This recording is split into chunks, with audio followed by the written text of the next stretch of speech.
আসসালামু আলাইকুম ও রহমাতুল্লাহি ওয়া বারাকাতু। কেমন আছেন আমার আদরের কজলার টুকরা আপুরা? সবাই ভালো থাকুন, আল্লাহ সবাইকে সুস্থ রাখার তৌফিক দান করুন, এই দোয়া সবসময় করছি এবং আপনাদের দোয়া আশীর্বাদে আমিও ভালো আছি আলহামদুলিল্লাহ। আল্লাহর কাছে শুকরিয়া জানাচ্ছি। আজকে আমি আপনাদের সামনে হাজির হয়েছি আপুরা কচু শাক নিয়ে। এখানে আমি কচু ডাঁটা এবং কচু শাক, অবশ্যই এই শাকটা চিনতে পেরেছেন, কম বেশি সবাই আমরা কচু শাক খেয়ে থাকি। তো এই কচু শাক আর কচুর ডাঁটা আমি একসঙ্গে আজকে রান্না করব। তো এখন আমি এখানে দিয়ে দিচ্ছি পেঁয়াজ ও কাঁচামরিচ কাটানো। পেঁয়াজ কাঁচামরিচ দিয়ে দিলাম, দিয়ে দিব পরিমাণ মতো লবণ,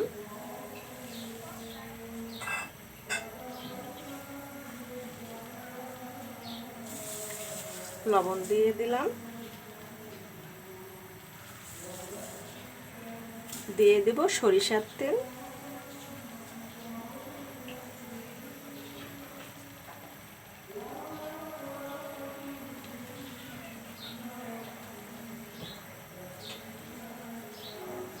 দিয়ে দেব সামান্য একটু হলুদ গুঁড়ো, দিয়ে দেব একটু শুকনো মরিচ গুঁড়ো,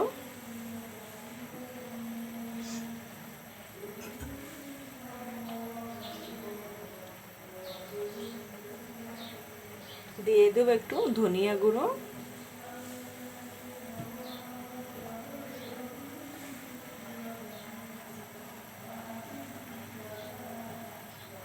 এখানে দিয়ে দেব একটা তেজপাতা,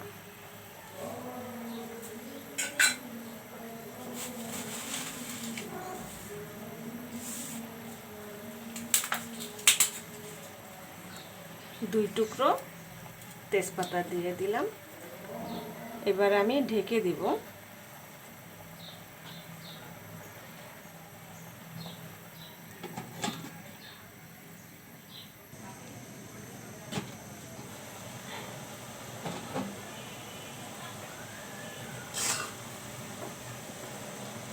দেখুন আপুরা, কচু শাক মিলে গেছে, মিলে যে অল্প একটু হয়ে গেছে, আরও কমে যাবে।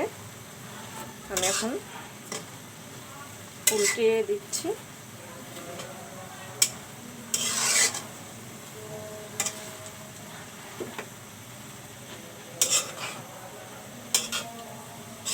আপুরা, কচু শাক টাটকা টাটকা অবস্থা যদি আপনাদের গাছে থাকে তাহলে একটু সবসময় এক সপ্তাহ একদিন বা 2 দিন যখনই পারেন রান্না করে বাচ্চাদেরকে খাওয়ানোর চেষ্টা করবেন।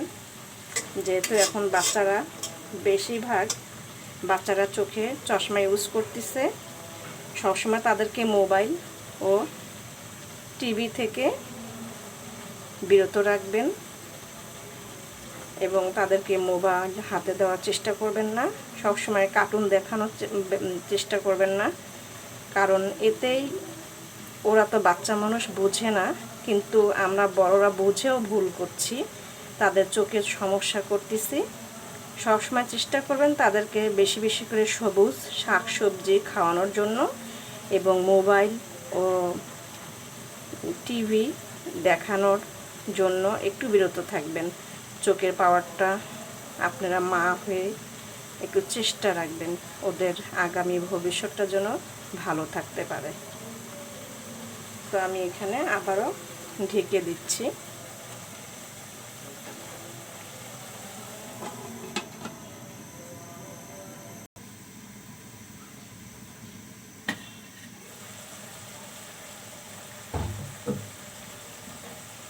তারপরে এখন কচু শাক একদম সিদ্ধ হয়ে আসছে। আমি এখন এইভাবে লাড়া দিয়ে একটু চামচ দিয়ে আমি মিহিন করে নেব। কেমন হলো আপুরা কচু শাক রান্না অবশ্যই কমেন্ট করে জানাবেন এবং প্লিজ প্লিজ বেশি বেশি করে শেয়ার করুন, সাবস্ক্রাইব করতে একদমই ভুলবেন না। পাশে বেল বাটনটি ক্লিক করে আমার ভিডিওর পাশেই থাকো। রিকোয়েস্ট করতেছে আপুরা, একটু যেই দেখুন না কেন একটু বেশি করে একটু শেয়ার করুন। আপনাদের শেয়ারে আমি অনেক উপকারিত হব এবং সাবস্ক্রাইবেই একটা আমার অনেক উপকারিতা হবে।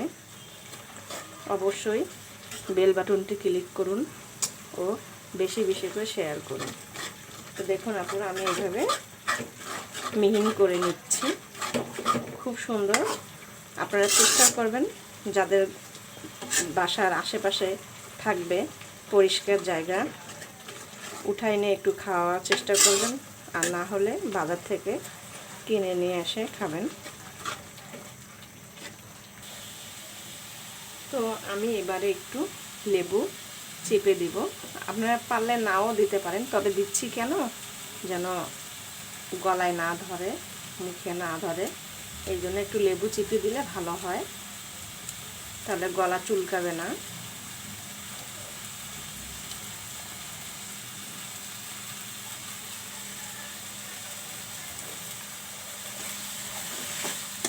দেখুন খুব সুন্দর হয়েছে কালারটা, জানি না ভিডিওতে কেমন দেখা যাচ্ছে, তবে বাস্তবে অনেক সুন্দর হয়েছে, খেতেও মজা লাগবে।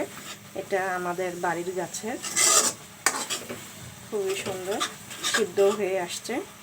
তবে বাজারে কিনানোটা ওটাও মাঝে মধ্যে এনে খাই, ওটা সিদ্ধ হতে চায় না।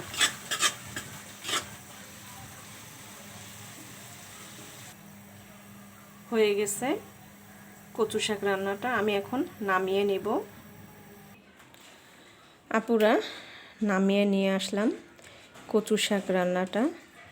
কেমন হলো আবারও রিকোয়েস্ট করতেছি, বেশি বেশি করে শেয়ার করুন, সাবস্ক্রাইব করুন। আপনাদের একটা সাবস্ক্রাইব ও একটা শেয়ারে আমাকে অনেক সাপোর্ট করবে এবং আমাকে এগিয়ে নিয়ে যাবে এবং সাহায্য করবে, উপকারিতা হবে আমার।